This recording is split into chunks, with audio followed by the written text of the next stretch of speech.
Lors de l'analyse bactériologique de la sécrétion vaginale, une fois le prélèvement est fait, on va vous reprendre d'abord les conditions de prélèvement, ce qui est très important, les rappels. On dit pas d'antibiothérapie au préalable, n'est-ce pas, en dehors des cycles menstruels chez la femme, et de faire une abstinence de 2 à 3 jours, n'est-ce pas, et de ne pas faire des toilettes intimes les jours du prélèvement, d'accord.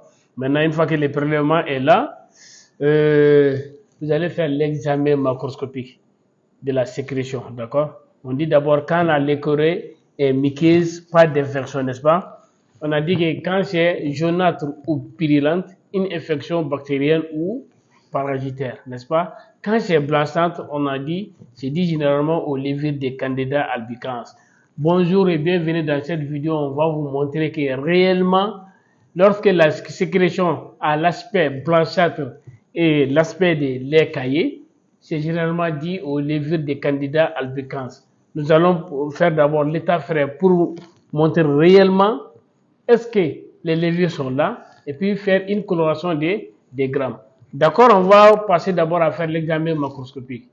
Je vous reprends encore l'examen macroscopique. Quand c'est muqueuse, l'aspect est muqueuse, on dit pas d'infection. Quand c'est jaunâtre ou purulente, une infection bactérienne ou parasitaire. Quand c'est blanchâtre, c'est dit aux levures des Candida albicans. Maintenant, quand c'est grisâtre, ça c'est généralement les Gardnerella vaginalis. Alors nous allons regarder ici l'écouvillon numéro 1 qui nous sert de faire les lames à colorer, parce que généralement c'est des écouvillons qu'on prélève. Une au niveau des grandes et petites lèvres et l'autre dans le col. Et l'écouvillon numéro 1 c'est pour faire les lames à colorer. Et l'écouvillon numéro 2 pour faire la culture.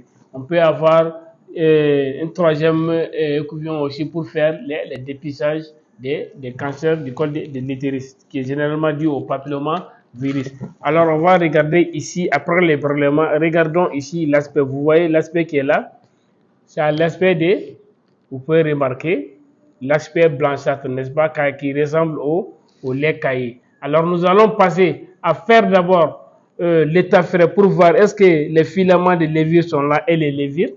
Et puis, est-ce qu'on peut voir aussi, après coloration des grammes, est-ce que ce sont des levures.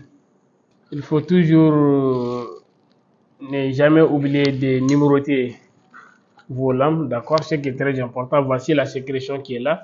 Je vais maintenant regarder quand je vais homogénéiser, d'accord, avec le bout du coton-tige qui est dedans, d'accord. Maintenant, vous voyez, je vais juste déposer avec l'écouvillon, regardez, une bonne goutte. Je vais reprendre encore la même chose, voilà. Maintenant c'est bon. Je vais prendre une lamelle pour couvrir ma préparation. D'accord, tenez toujours les lamelles là par les extrémités, comme ça, vous voyez, pour ne pas avoir des traces sur la préparation. Regardez, vous voyez, il y a une manière de déposer pour ne pas avoir des bulles d'air. Vous voyez, maintenant on va passer à l'observation microscopique. Maintenant on va regarder ici dans les champs microscopiques. Voilà. Je vais faire un zoom, vous voyez des cellules épithéliales, n'est-ce pas? Maintenant, quand je fais un zoom, vous voyez les levures, comment ils sont là. D'accord, vous pouvez remarquer aussi la mobilité des bacilles ici aussi, d'accord. L'état frais permet de voir la mobilité des bactéries aussi. Je vais passer dans d'autres champs, vous voyez la présence des levures. Et regardez dans ces champs-là aussi, vous voyez la présence des levures. Maintenant, je vais chercher dans d'autres champs ici, je peux vous montrer les filaments aussi. Généralement, on voit aussi les filaments des mycéliens. Vous voyez à côté au centre ici, vous pouvez voir, regarder ce genre de filaments. À côté, il y a les levures aussi. Vous voyez. Je vais passer dans d'autres champs. Voilà. Regardez dans ce champ-là aussi les levures. Maintenant, remarquez très bien dans les champs, vous pouvez remarquer la mobilité des bactéries, vous le voyez. Maintenant, souvent, lorsque vous êtes en présence d'une mobilité qui ressemble au vol de moucherons, c'est ça en réalité les mobilinquis, ok? Les mobilinquis à l'état frais dans les PV, vous allez les voir très mobiles.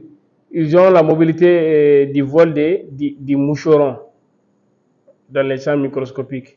Alors maintenant, vous avez vu avec l'aspect blanchâtre de la leucorrhée, voici la présence des levures. On va passer à la coloration des grammes pour vous les montrer encore. Maintenant, pour la coloration des grammes, vous allez juste enlever la lamelle de la lampe, vous laissez sécher et puis vous fixez par passage de bec d'ingène. Vous allez faire la coloration des grammes. Alors, la coloration des grammes est une fois faite. Maintenant, on va passer encore à l'observation microscopique pour vous montrer ces levures. Maintenant, c'est l'objectif à immersion, l'objectif 100, d'accord?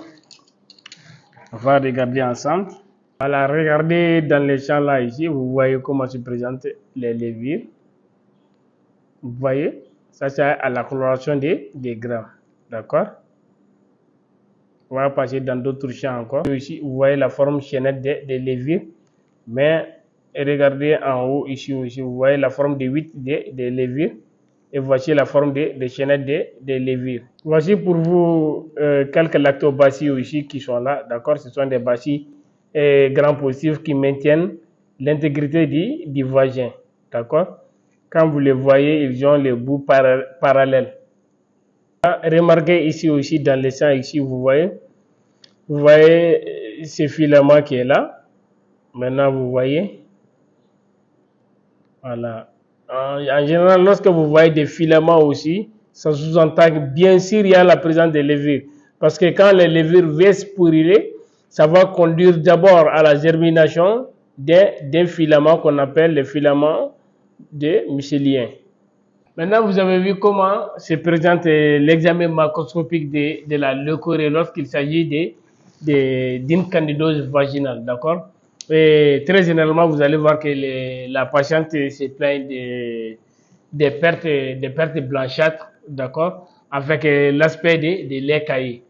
Elle se plaint aussi des démangeaisons au niveau du vagin et de la vulve, ou soit des rougeurs au niveau du vagin ou au niveau de la vulve, et une douleur mictionnelle, d'accord, à la miction. Chaque fois, elle se plaint d'abord des brûlures mictionnelles. J'ai compris. Alors, vous avez vu maintenant que c'est très important de faire l'examen macroscopique de la leucorrhée. D'accord? Vous avez vu les levures, mais pour la culture, vous allez ensemencer une gélose saboreuse au chloramphénicol, la gélose au sang, et puis une gélose pour les entérobactéries. Ça peut être Dirigaski, Mac concret, MB et autres milliers de cultures pour les bacilles à grammes négatifs. Ça peut être même les milliers clairs. D'accord? Alors, travaillez dans des conditions d'asepsie. Une fois que la culture est faite, vous allez faire l'appui candidat qui vous permettra de donner les noms des champignons en cause. Et puis, vous allez tester là-bas pas des antibiotiques, mais des antifongiques. D'accord? Je vous remercie.